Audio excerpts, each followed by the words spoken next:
જે રીતે છેલ્લા 3 મહિનાથી અદાણી કંપની સામે કચ્છના ખેડૂતો જે લડી રહ્યા છે અને કચ્છના ખેડૂતોની છાતી ઉપર જે વીજ પોલ ઊભા થઈ રહ્યા છે અને ખેડૂતોને વળતર જે આપવાનું છે એ આપવામાં જ નથી આવ્યું અથવા તો નહીવત છે, તમામ કાયદાઓને નેવે મૂકી અને જે રીતે અહીંયા પોલીસ અને પ્રશાસન સાથે મળી અને જાણે કંપની માટે કામ કરતા હોય એવો ઘાટ રચાયો છે, ત્યારે ગત 19 તારીખે અમે કલેક્ટરને જે સવાલો પૂછ્યા હતા અને એને કહ્યું હતું 24 તારીખે આના જવાબો લેવા આવશું, તો આજે એના જ ભાગરૂપે ગુજરાત કિસાન સંઘર્ષ સમિતિના માધ્યમથી આજે ખેડૂત ન્યાય સભા કરી અને કલેક્ટર પાસે જવાનું છે। ત્યારે સવારના 6 વાગ્યાથી સતત ખેડૂતોને ડિટેન કરવામાં આવે છે, ખેડૂત આગેવાનોને ડિટેન કરવામાં આવે છે, ખેડૂતો અહીંયા ન પહોંચે એના માટેના પ્રયત્નો કરવામાં આવે છે। એક બાજુ સરકાર મંજૂરી આપે છે સભાની અને બીજી બાજુ એ જ સભામાં ખેડૂતોને આવતા રોકવામાં આવે છે, તો સરકારને આનો ડર શેનો લાગે છે? આ કંપનીઓનો ડર છે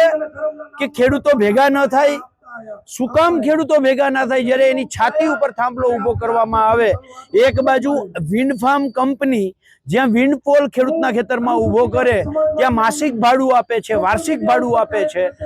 જ્યાં તમારા ફળિયામાં કે તમારા બિલ્ડિંગ ઉપર મોબાઈલ ટાવર ઊભો થાય એનું માસિક કે વાર્ષિક ભાડું મળે છે, તો એવી જ રીતે ખેડૂતના ખેતરમાં ઊભા થતા જે ટાવર છે, આ ટાવર લાઈન છે, એનું ભાડું ખેડૂતોને કાં તો ભાડું આપવું જોઈએ, કાં તો વન ટાઈમ સેટલમેન્ટ જે રીતે એસઓપી છે કેન્દ્ર સરકારની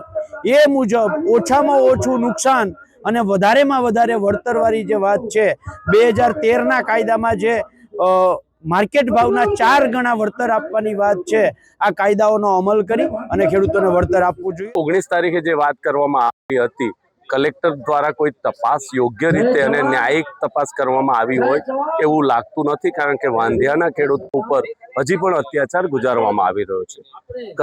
સરકાર દ્વારા જે નિયમો બનાવવામાં આવ્યા છે, જે સર્ક્યુલર બહાર પાડવામાં આવ્યા છે, એ અંગેની વાતો અમે કલેક્ટર સાથે કરેલી હતી અને જે કાયદો 1885નો ટેલિગ્રાફ એક્ટ જે રદ કરી દેવામાં આવ્યો છે એ વાત એમણે કહી હતી અને એમણે જે એ દ્વારા નોટિસ આપેલી એ નોટિસ જ તકવા પાત્ર નથી, છતાંય કલેક્ટર દ્વારા કોઈ કાર્યવાહી કરવામાં આવી હોય એવું અમને લાગતું નથી। આ સરકાર એટલે બહેરા મૂંગાની સરકાર છે, ખેડૂતોનો જે અવાજ છે એ સરકાર સુધી પહોંચતો નથી, એટલે આવનારા દિવસોમાં આ વાત ફક્ત સ્ટેજ ઉપર કે જાહેર સભામાં નહીં પણ આવનારા દિવસોમાં જે પોલીસો દ્વારા અત્યાચાર થાય છે એ વાતને લઈને અમે રાજ્યના ડીજીને મળવા જઈએ છીએ